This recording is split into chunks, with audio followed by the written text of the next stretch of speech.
அல்லாஹ்வின் அன்பை சிந்தித்து பாருங்கள். அதை உங்களால் கற்பனை கூட செய்துவிட முடியாது. அவன் அர் ரஹ்மான், அளவற்ற அருளாளன். அவனுடைய அன்பு உங்களின் இதய துடிப்பை விட நெருக்கமானது. நீங்கள் எப்போதாவது உடைந்து தவறுகளில் துளைந்து போனதாக உணர்ந்த போதும் அவனுடைய அன்பு உங்களை வந்தடைகிறது.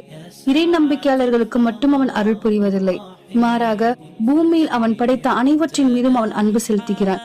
நீங்கள் உங்கள் தவறுகளால் அவனிடம் வரையறுக்கப்படவில்லை, மாறாக நீங்கள் அவனிடம் திரும்புவதன் மூலமே வரையறுக்கப்படுகிறீர்கள்.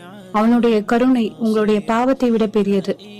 உங்களுடைய சுவாசமும் துடிப்பும் அவன் பாசத்திற்கான அடையாளம். அவன் உங்களை ஒருபோதும் கைவிடவில்லை. நீங்கள் எவ்வளவு தூரம் வழித்தவரை சென்றாலும் அல்லாஹ்வின் கரங்கள் எப்போதும் உங்களுக்காக திறந்திருக்கும். அவனுடைய பாசத்திற்கு, கருணைக்கு எல்லையே கிடையாது. அவனுடைய அன்பை மட்டும் பற்றி பிடித்துக் கொள்ளுங்கள். அதைவிட சிறந்தது வேறு எதுவும் இல்லை. அவன் அன்பு உங்களின் காயப்பட்ட இதயத்தை குணப்படுத்த